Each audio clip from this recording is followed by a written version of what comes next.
Hello guys, good morning. Welcome back to my channel. Dito po ako ulit sa garden ni Ma'am Beth para harvestin na yung aming tinanim last December 12.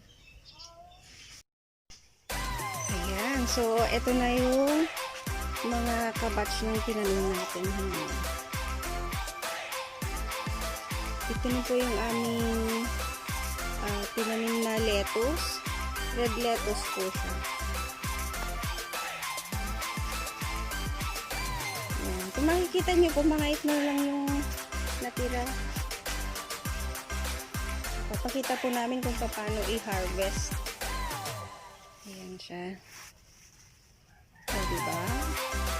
Ang ganda.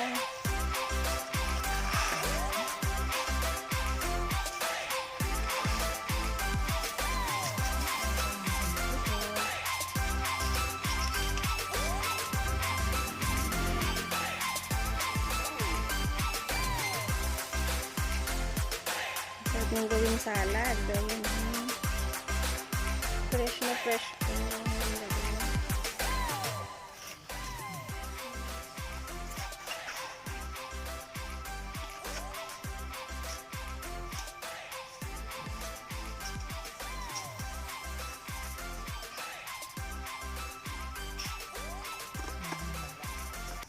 Ayaw mo pa siyang gawing salad, pwede mo pa siyang ibabad.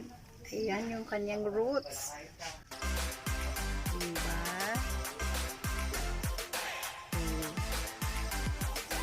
This is our harvest from our mini backyard. Meron din mga ibang tanim si Ma'am Beth.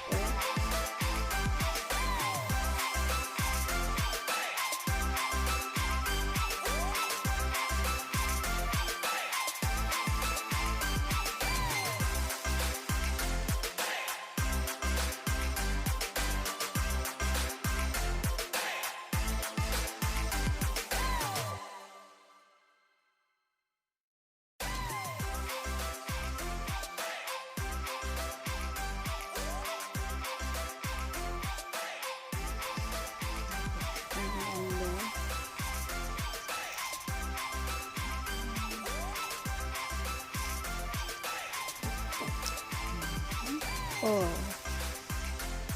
fresh na fresh.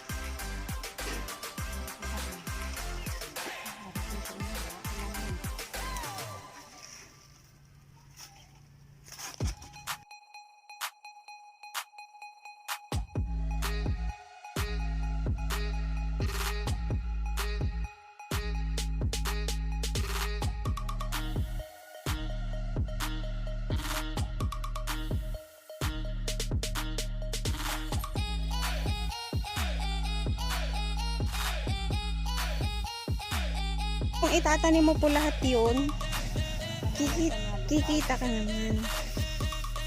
Lalo na pag nag-germinate lahat yung mga seeds mo. Kasi may mga minsan din, hindi mo maasahan na may mga hindi talaga nag-germinate din. So itong red lettuce, sample lang po ng tinatanim ni Ma'am Beth dito sa kanyang hydroponic method. So meron ding iba, gaya nito. Isang variety ng pechay. Ito naman po, meron din siyang mustasa. So mga nag-uumpisa pa lang. 1 week days. 1 week na daw ito. Hindi na siya kalaki. Yung importante lang dito, alagaan mo lang siya sa tubig. Huwag mong hayaang mawawalan ng tubig ito. Ayan, sa kanyang reserve. Ayan. I-check mo lang kung may tubig yan para hindi malalanta yung iyong tanim. Hindi pa masyadong makaumpisa si Ma'am Beth dahil magpapa-renovate pa daw po siya. Ayos ko muna ulit itong aking greenhouse.